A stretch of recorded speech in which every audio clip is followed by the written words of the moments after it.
पीडित कुटुंबाची काय बाजू सांगा. 23 ऑक्टोबरच्या घटनेनंतर माझ्या बहिणीला न्याय मिळावा यासाठी प्रेस कॉन्फरन्स अरेंज करण्यात आलेली आहे. तर आमच्या मुख्यमंत्री साहेबांकडे काही मागण्या आहेत. लवकरात लवकर SIT समितीची स्थापना करण्यात यावी. त्याशिवाय आम्ही फलटणला जबाब द्यायला जाणार नाही. आणि त्या जो खटला आहे तो बीडच्या न्यायालयामध्ये फास्ट ट्रॅकमध्ये चालवण्यात यावा. माझ्या बहिणीवर जे आरोप होत आहेत ते CDRमध्ये चेक करण्यात यावे व योग्य तो निर्णय घेण्यात यावा. आमच्या वारंवार जे तक्रार तिने केलेल्या आहेत त्याकडे जे दुर्लक्ष करण्यात आलेलं आहे त्याची परत एकदा चौकशी करून जे जे त्यामध्ये इन्व्हॉल्व होते त्यांच्या सर्वांची परत एकदा सखोल चौकशी करण्यात यावी. त्यानंतर जे हॉटेलमध्ये तिची बॉडी सापडली म्हणतायत हे आम्हाला पोलिसांचा कॉल आलेला होता. पण आम्ही गेलो तेव्हा आमचे नातेवाईक समजा जेव्हा गेले ते डायरेक्ट हॉस्पिटलमध्ये गेलेले आहेत. तर आमच्याकडे त्याबद्दलचा अजूनही कोणताही पुरावा नाही आहे की तिची बॉडी हॉटेलमध्ये सापडलेली आहे म्हणून. तिचा मोबाईल अजूनही सील केला गेला आहे की नाही ते नाही. तिची डेथ झाल्यानंतर तिचं पोस्टमॉर्टम करण्यासाठी 5-6 तास वेळ का लावण्यात गेला आणि त्याचे पोस्टमॉर्टम रिपोर्ट 3 दिवस उलटूनही अजून आमच्याकडे आलेले नाहीत. त्याबद्दलची आम्हाला माहिती देण्यात यावी कारण आम्हाला शंका येते की त्यामध्ये काही फेरफार करण्यात आलेली आहे की नाही.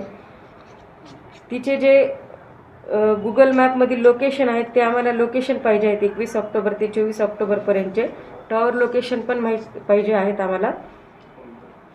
नंतर तिच्यावर जे अगोदर तिने लेटर दिलं होतं त्या लेटरची चौकशी केली म्हणत आहेत. तर ती काय केली चौकशी नंतर तिच्या RTIचं काय उत्तर दिलं त्याची आम्हाला एक प्रत देण्यात यावी. आणि तिचे जे चौकशी अहवाल CS ऑफिसकडे गेला होता त्यावर काय चौकशी झाली त्यानंतर हिच्या बाजूने काय निर्णय लागला की नाही त्याची पण प्रत आम्हाला देण्यात यावी.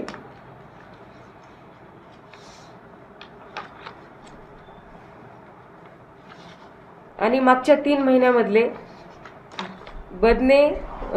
बनकर आणि डॉक्टर संपदा मुंडे यांच्यामध्ये जे काय बोलणं झालं असं म्हणत आहेत त्याचे आम्हाला CDR काढून देण्यात यावेत. आणि आमची मुख्यमंत्री साहेबांना कळकळीची विनंती आहे की त्यांनी लवकरात लवकर SIT समिती स्थापन करावी आणि आम्हाला हे फास्ट ट्रॅकमध्ये बीडच्या न्यायालयामध्ये चालू करून देण्यात यावे. हे प्रत्येक गोष्टीसाठी आणि संशयास्पद वातावरण निर्माण होतं. सुरुवातीला तर आम्ही खूप धक्क्यात होतो, परंतु जेव्हा आम्हाला माहीत झाल्यानंतर आम्ही समजलो तर प्रत्येक गोष्टीमध्ये आम्हाला शंका निर्माण होत होती.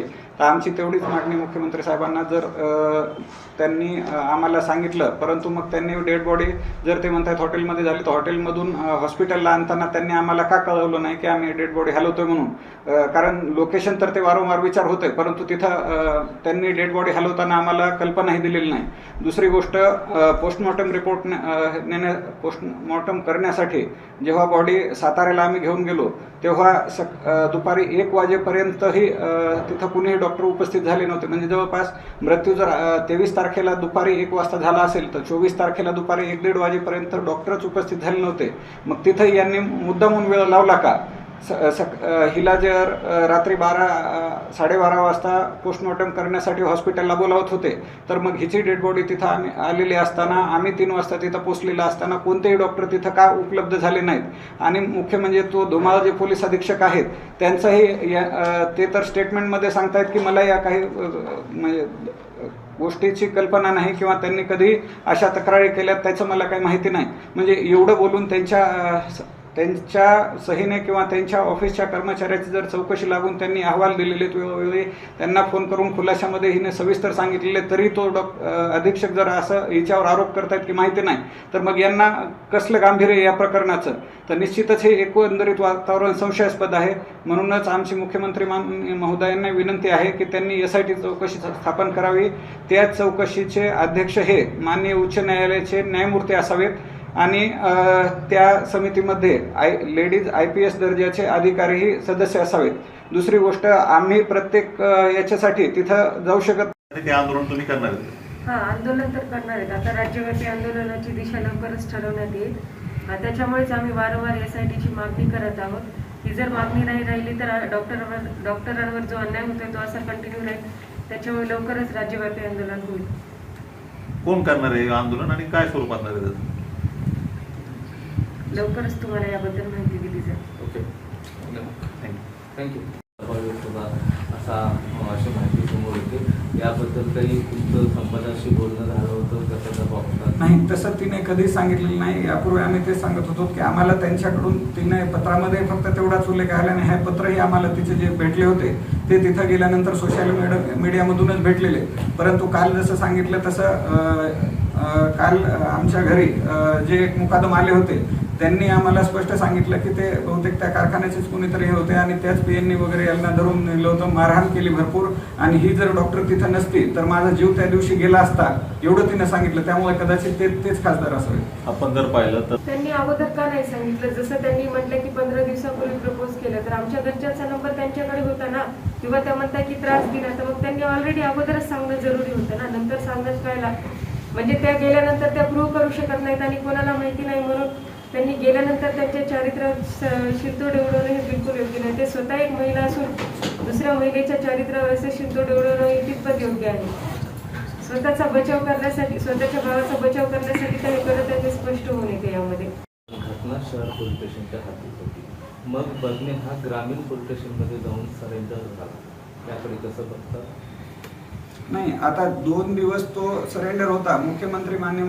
मुख्यमंत्र्यांची तिथे बहुतेक हे होते, बैठक होते, ते फलटणला येणार होते आणि कदाचित त्यांचा दबाव असेल म्हणून. आणि मग 2 दिवस तो एवढं फिरत राहिला. यांनी 5 पथकं वेगवेगळ्या बाजूला पाठवले, पंढरपूरला लोकेशन सापडलं म्हटले.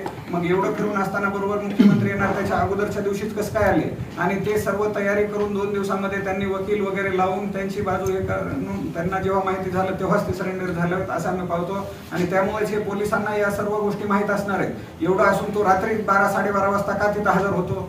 हे यामुळेच आमची शंका पोलिसांवर वाढत आहे आणि त्यांनीच हत्या करून मुद्दामून पुरावे नष्ट करून तो तिथं हजर झालेला आहे असे आम्हाला वाटते. भाजपचा माजी खासदार जे आहेत निंबाळकर मिळाली का, त्या संदर्भात कुटुंबाची काय भूमिका? आमचे अजून 3 दिवस झाले, आम्ही कॉल केला होता तर चौकशी चालू आहे असा जवाब येत आहे. 3 दिवस उलटूनही अजून आम्हाला तिचे PM नोट्स मिळालेले नाही आहेत. तिचा मोबाईलही 3 वाजेपर्यंत जेव्हा नातेवाईक गेले तोपर्यंत सील केला गेला नाही. याबद्दलही थोडीशी शंका आहे. मोबाईल सील केला असं पोलिसांकडून आम्हाला सांगण्यात आलं, परंतु तिचं जरा लाईट स्पॉट 7 वाजता पोलिसांना बातमी समजली होती आणि आम्ही 3 वाजता पोहोचलो. दरम्यान पोलिसांनी बॉडी इकडे आणली होती आणि मोबाईल सील केला आहे असं सांगितलं. पण जर तिचं व्हॉट्सअप स्टेटस जर आपण चेक केलं तर लास्ट सीन तिचा 11:13 आहे. मग त्या मधल्या वेळेमध्ये तो मोबाईल कुणी चालू केला आणि सील कधी केला याचे कोणतेही पुरावे आमच्याकडे नाहीत. आणि म्हणूनच ही आम्हाला इथं खूप मोठी शंका आहे.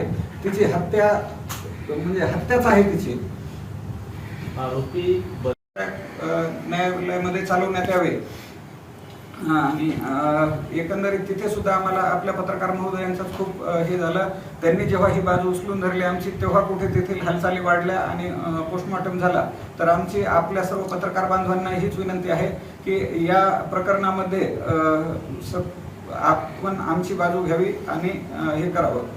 जे काही योग्य आहे तेच तुम्ही मांडा, परंतु वस्तुस्थिती मांडा हीच आमचा मागणी.